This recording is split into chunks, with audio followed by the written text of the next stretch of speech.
Samantha, beautiful woman you are when the light shines so softly through blinds of our bedroom window, late afternoon. Samantha, when you cry, take your time and feel your way through, and I'll be there. The light at the end of the tunnel will wait for you. Samantha, I won't leave. Take my hand so I know when you're ready. Tell me where you'd wanna go in all of the world, and we'll go.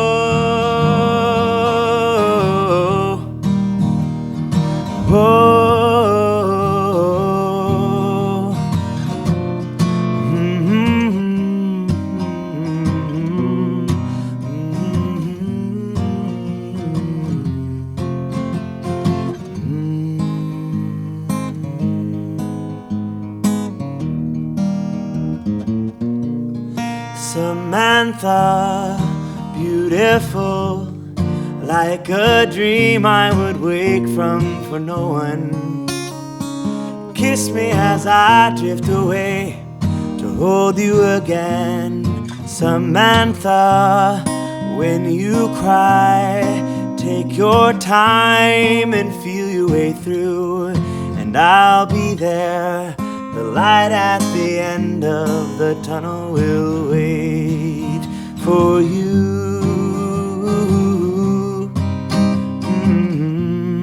Samantha, oh, oh,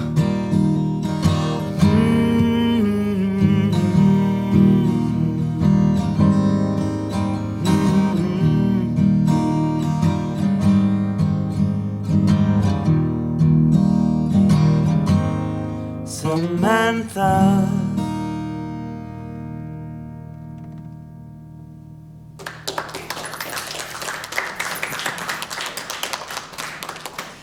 You got the words right.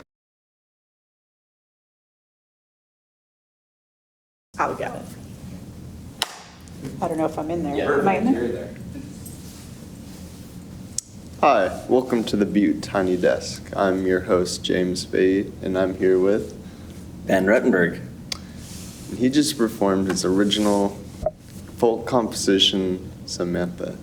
Now, I can tell that's obviously for someone. Can you tell me more about the individual? Absolutely, I'd be on happy this track? to. Yeah, it's for someone named Samantha. She's my partner, and she also happens to be my my musical partner and my partner in life. And I wrote it for her. Did you guys meet through the mutual interest in performing music? We met 20 years ago. Actually, we didn't really make a strong connection 20 years ago, but we did meet 20 years ago. It's an undeniable truth. But we really connected when I joined the cover band that she was in about in like 2012, late 2012. We really got to know each other better. What kind of work did you do in this band? What was? So it was after a time where I'd been living in New York. I moved there when I was 19, back in 2006. Moved back around 5 years later, and was going to school here at Butte, and I was working at a restaurant, and then I was getting back involved in community theater, which I had really been involved with when I was living here, growing up in Chico, and a friend of mine who was in this cover band invited me to join and to play an instrument that I knew vaguely, What but instrument? it was the keyboard. Okay. But it was like a top 40s dance band, and I, the invitation essentially was, how would you like to play music full time? And it was like, we can do that. That's something that can be done.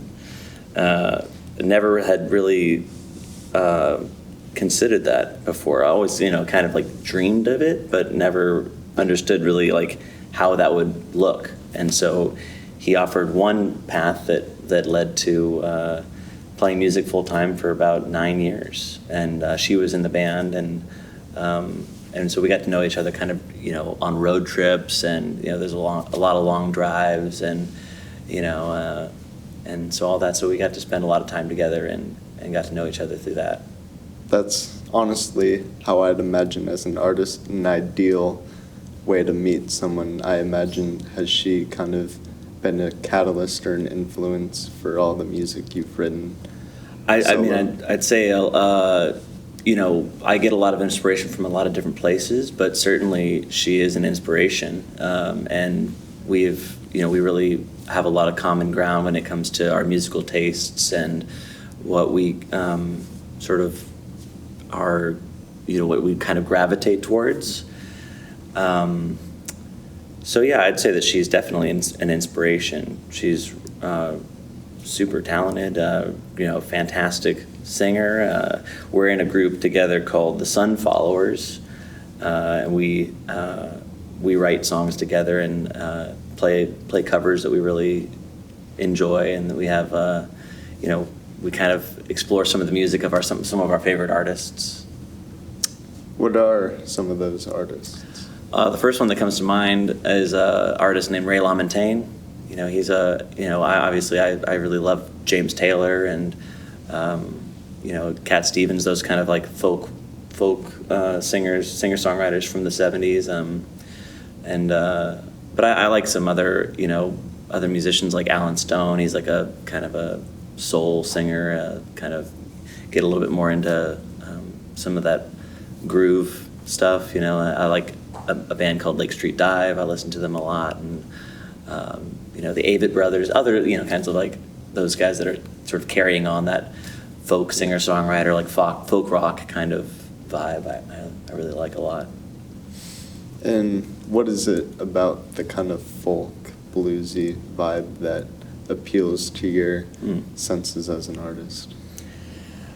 I think it's the storytelling and kind of taking in all the different aspects of the twists and turns of an individual's life, and just how it relates to how it kind of ripples out and has this relatability. Whether someone's lived that exact experience or whether it's something that you can just kind of empathize with. I enjoy that. I enjoy how universal it can feel,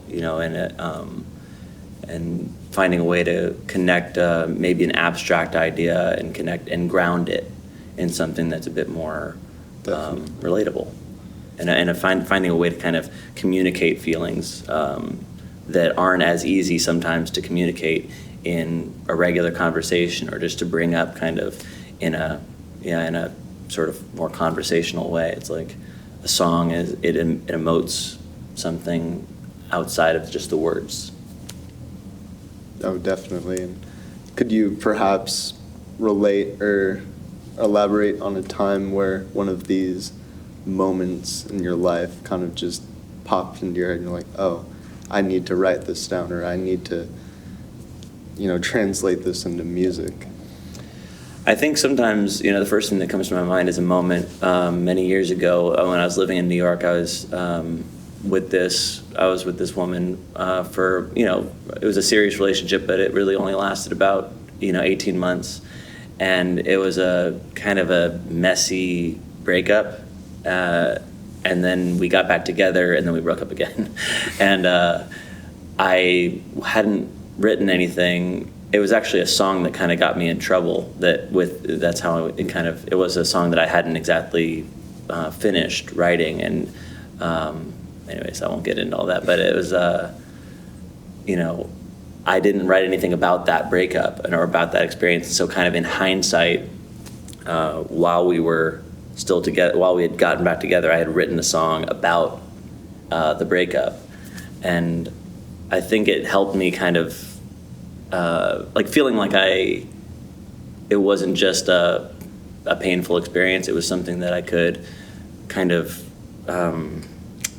make into something more, I guess, more like beautiful, and just having something that wasn't just like, oh, I went through like kind of a crummy experience, I guess I'll just keep going. It was more like Something I went to grow through, and reflect. Yeah, exactly. Yeah, something that I could kind of reflect on and grow from, and and have to kind of carry with me. And at the end of the day, I think that's what art's about, growing and reflecting from experience, putting that experience into work and just moving forward. And since that time you've started in New York and you've moved here, how would you say your perspective, both as just an individual and as an artist, how has it grown? I feel like moving away from home and spending some time in a place like New York City is, or really anywhere outside of where you're most comfortable, kind of gives you maybe a broader perspective on how big the world is, how many different kinds of people there are out there, and that everyone is living a kind of a all at once a unique life and also a life that is very common, and it's in both kind of are existing at the same time. And so I also think that I grew a lot of appreciation for kind of where I'm from, and really I didn't have that when I was in my teens and growing up here. I didn't fully appreciate how amazing this community is and how wonderful it is to be from a town like Chico. It's really it is a blessing to live here and to call this place home. It's beautiful. Thank you so much for sharing. Is there any music you have out now or in the coming days that you'd like to share with our viewers back home? Sure. Back in 2020, Samantha and I released an album as the Sun Followers, and the album is called Anywhere You Take Me. It's a 14-song original album, and we recorded it in our living room, or in our house. We just, took all the furniture and turned it all upside down and rearranged everything and put up microphones and recorded the whole thing at home. Nice. It was an adventure, and we didn't know what was going to happen just a few months later, but we released it anyways, and now it's, CDs are available at our shows, and you can get them online, or you can stream it on Spotify or anywhere else that music is streamed. And do you have any local or statewide dates for performance coming up? This probably won't come out before tomorrow, but we do have a show tomorrow at the Union with our full band, and we are playing a New Year's gig with a 5-piece band. It's going to be Samantha and I plus 3 other members, drums, bass, and electric guitar, and we're playing at Mulberry Station Brewing Company on New Year's Eve. Awesome. Yeah, it'll be fun. Yeah, ringing in the new year with the full band. It'll be a party. Sounds great. Yeah. Well, thank you so much for sharing and being very open. I don't have much else to say. Is there anything else you would like to open on or elaborate? I really appreciate the opportunity to come out here and to sing my song and to meet all of the people involved in this project. And I appreciate the interview, James. Thank you.